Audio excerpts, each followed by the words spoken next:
Tamil Nadu politics is heating up. And this time, the spotlight is on actor turned politician Vijay. His entry into politics has started a serious discussion.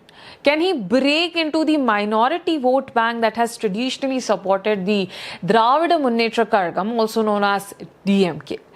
Now, let's understand why this matters. In Tamil Nadu, Christians and Muslims together make up nearly 15% of the voters. For many years, this group has strongly supported the DMK and its alliance, especially after the All India Anna Dravida Munnetra Kazhagam aligned with the Bharatiya Janata Party.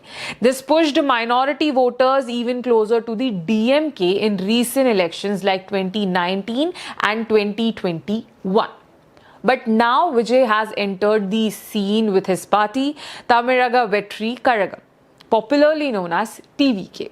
Interestingly, Vijay himself comes from a Christian background, and with this identity, along with his massive fan following, especially among the youth, he's trying to connect with minority voters in a new way.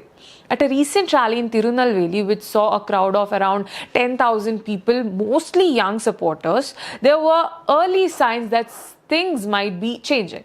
Some people from the Christian community openly showed support for Vijay, saying they don't see religion as a dividing factor anymore.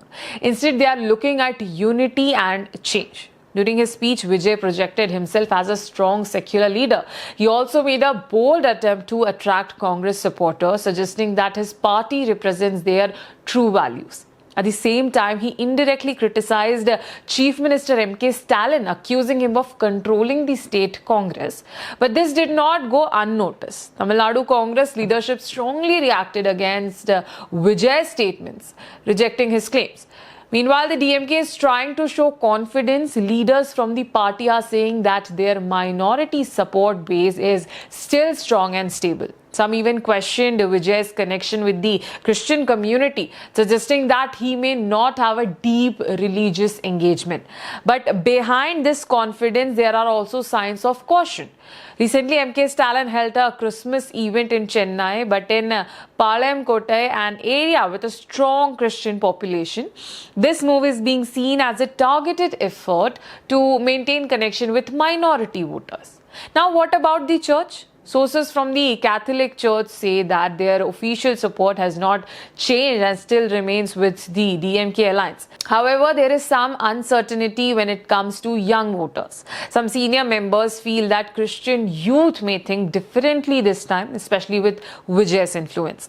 At the same time, there is also concern. Religious leaders are cautious that Vijay's political entry should not create divisions within the community, as that could indirectly benefit rival parties like the BJP.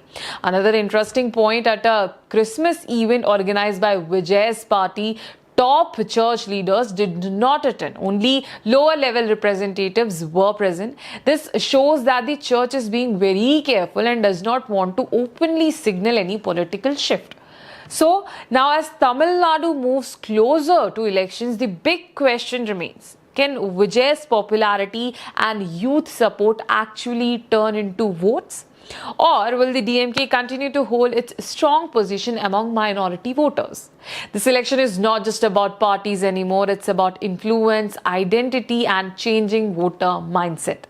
And the answer to this question could shape the future of Tamil Nadu.